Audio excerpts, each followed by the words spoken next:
തുടർച്ചയായ വന്യജീവി ആക്രമണത്തിൽ സർക്കാർ നടപടി സ്വീകരിക്കാത്തതിൽ പ്രതിഷേധിച്ചുകൊണ്ട് കർഷക കോൺഗ്രസ് കട്ടപ്പന മണ്ഡലം കമ്മിറ്റിയുടെ നേതൃത്വത്തിൽ പ്രതിഷേധ ജ്വാല സംഘടിപ്പിച്ചു.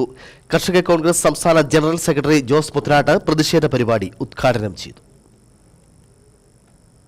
വന്യമൃഗങ്ങളുടെ ആക്രമണത്താൽ നിരവധി മനുഷ്യജീവനുകളാണ് ഓരോ ദിവസവും പൊലിഞ്ഞുകൊണ്ടിരിക്കുന്നത്. വന്യമൃഗങ്ങളെ വനത്തിൽ തന്നെ സംരക്ഷിക്കണം. ഇവ 100 ഇരട്ടിയായി പെരുകിക്കൊണ്ടിരിക്കുന്നു.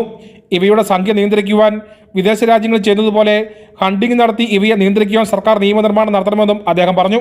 ജില്ലകളിൽ അതിഭയങ്കരമായ വന്യമൃഗങ്ങളുടെ ആക്രമണം നടന്നുകൊണ്ടിരിക്കുകയാണ്. ഓരോ ദിവസവും നിരവധി ജീവനുകൾ പൊഴിഞ്ഞു പൊയ്ക്കൊണ്ടിരിക്കുന്നു. പക്ഷേ ഇതിന് എതിരായിട്ട് ഈ സംസ്ഥാന ഗവൺമെന്റ് യാതൊരു നടപടിയും കേന്ദ്ര ഗവൺമെന്റ് സ്വീകരിക്കുന്നില്ല. മനുഷ്യരെക്കാൾ വില ഇപ്പം മൃഗങ്ങൾക്കാണ് കൊടുക്കുന്നത്. ഏതെങ്കിലും ഒരു മൃഗത്തിന് എന്തെങ്കിലും പറ്റിക്കഴിഞ്ഞാൽ ആ പ്രദേശത്തുള്ള ആളുകളെയെല്ലാം ചോദ്യം ചെയ്യലും അത്തരം കാര്യങ്ങൾ. മണ്ഡലം പ്രസിഡന്റ് തങ്കച്ചൻ പാണക്കാട്ടിൽ അധ്യക്ഷനായിരുന്നു. Congress Kattappana block president Thomas Michael മുഖ്യപ്രഭാഷണം നടത്തി. സിജു ചക്കമൂട്ടിൽ, ടോമി തെങ്ങുമ്പള്ളി, ജോസ് ആനക്കല്ലിങ്കൽ, PS മേരിദാസൻ, ലീലാമ്മ ബേബി, ഐബിമോൾ രാജൻ, ബെന്നി കളരിക്കൽ, രത്നമ്മ സുരേന്ദ്രൻ, ലിസി ഇല്ലിമുട്ടിൽ, KK രാജൻ എന്നിവർ സംസാരിച്ചു. News bureau Kattappana.